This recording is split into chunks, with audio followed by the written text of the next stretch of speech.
Every other breath you take was made by something you've never seen. And it isn't a tree. Right now, as you read this, you're breathing it in. Roughly half the oxygen filling your lungs was made far out in the open ocean by drifting specks too small for your eye to ever catch. And yet, when someone asks where your air comes from, you probably picture a rainforest. Green, dripping, enormous.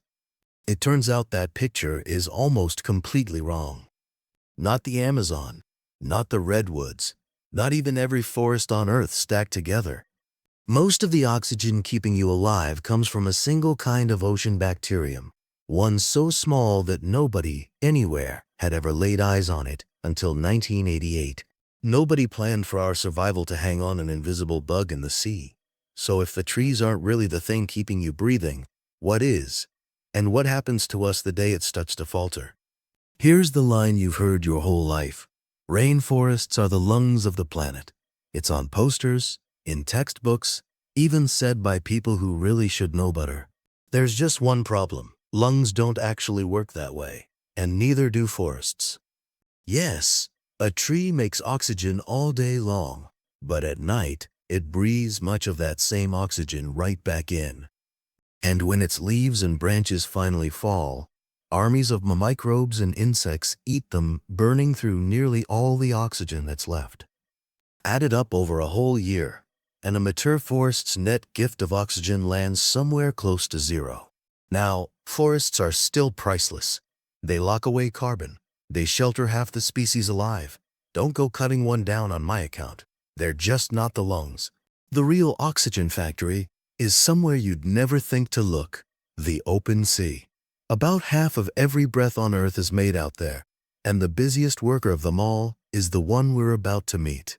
Its name is Prochlorococcus. Say it slowly. Prochlorococcus, then never worry about it again.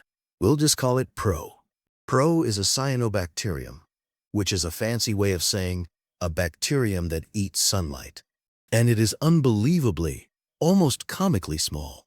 One cell is about 1/1000th of a meter across. You could line up 200 of them across the width of a single human hair and still have room to spare.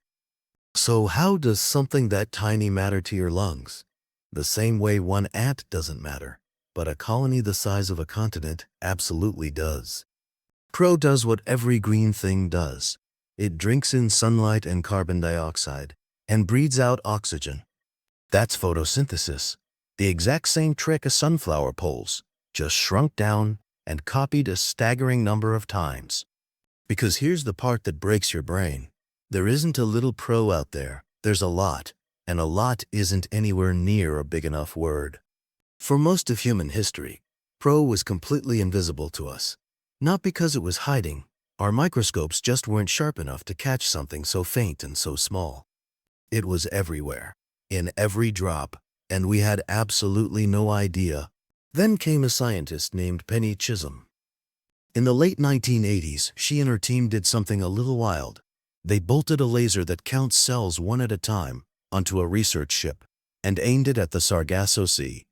The laser found something glowing back, tiny cells by the thousands, in a single drop of seawater. In 1988, Chisholm's team gave them a name, and Prochlorococcus officially joined the tree of life. Then they started counting. The best estimate today is around 3 octillion cells, a 3 followed by 27 zeros.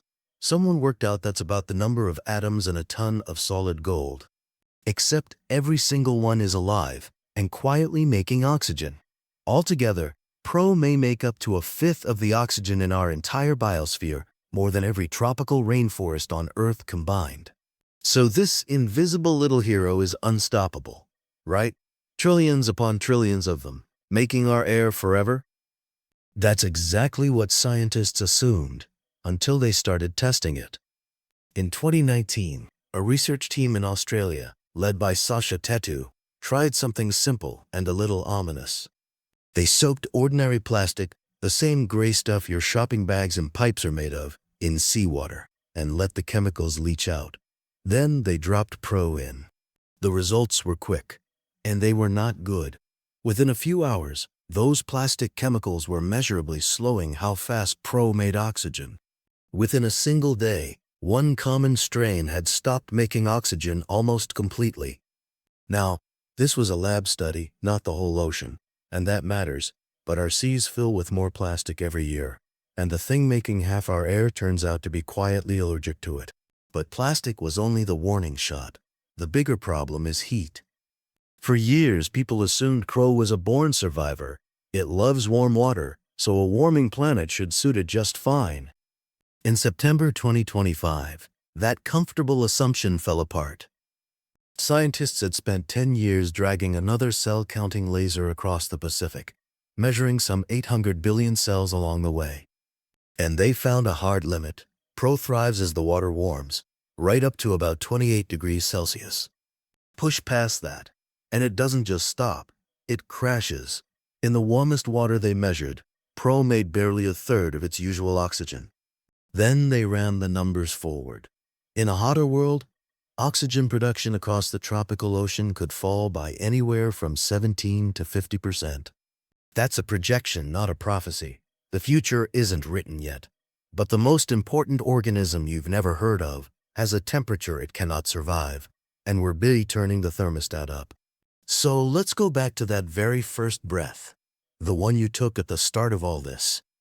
Picture it again. It didn't come from a forest. It rose up out of the sea. From 3 octillion invisible specks we only met in 1988, doing the quiet work that keeps every animal on Earth alive. Trees still matter. Plastic and heat still matter, maybe a little more than they did 10 minutes ago.